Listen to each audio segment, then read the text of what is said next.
একসময় থই থই হাওরে ছিল অঢেল মাছের মেলা। এখন নেই জলাধারে আগের মতো সেই টইটুম্বর অবস্থা, নেই মাছের বৈচিত্র্যময়তা। ভরা মৌসুমেও মৎস্যশূন্য হয়ে সুনামগঞ্জের বিভিন্ন হাওর।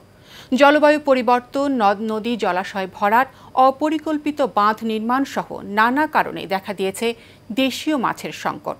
ফলে চরম বিপাকে মৎস্যজীবীরা। সুনামগঞ্জ থেকে এনামুল কবির মুন্নার পাঠানো তথ্য ও ছবিতে বিস্তারিত জানাচ্ছেন নূর মোহাম্মদ ভূঁইয়া।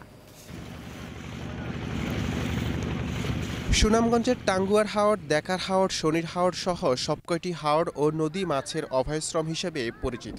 তবে বিগত কয়েক বছর ধরে হাওরগুলোতে বাঁধ দিয়ে পানি প্রবাহের প্রতিবন্ধকতা তৈরি হয়েছে। জলবায়ু পরিবর্তন ও অতিরিক্ত কীটনাশক ব্যবহার সহ নানা কারণে বাধাগ্রস্ত হচ্ছে দেশীয় প্রজাতি মাছের প্রজনন। ফলে বিলুপ্ত হয়ে যাচ্ছে দেশীয় প্রজাতির বিভিন্ন মাছ।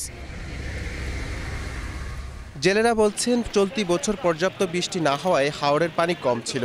ফলে মাছের প্রজনন বাধাগ্রস্ত হওয়ায় দেশীয় মাছের সংকট আরও তীব্র হয়েছে।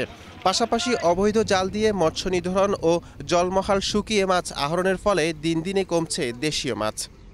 আমরা খাইবার মাছ মারা খাইবার মাছ এই চাইনা জালের কারণে মাছের পোনা সহকারে সব মাছ ওই শুরু থেকেই ধ্বংস।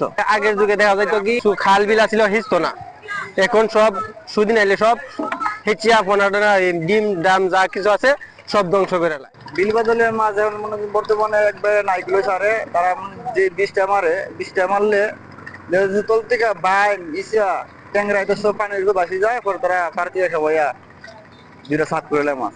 বিশেষ করে পানির অভাব।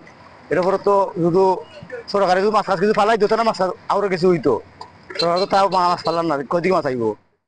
এমন বাস্তবতায় দেশীয় মাছের উৎপাদন বাড়াতে হাওরের অভয়শ্রম তৈরি করার কথা জানান জেলার এই মৎস্য কর্মকর্তা।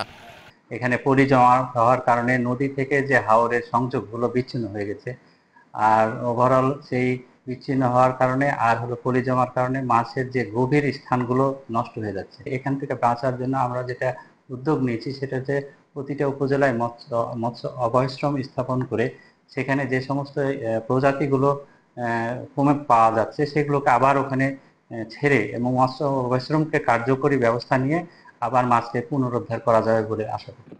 অবৈধ জাল দিয়ে অবাধে মৎস্য আহরণ রোধ সহ দেশীয় মাছের উৎপাদন বাড়াতে কার্যকরী পদক্ষেপ নেওয়ার দাবি মৎস্যজীবীদের। নূর মোহাম্মদ ভূঁইয়া, এশিয়ান টেলিভিশন।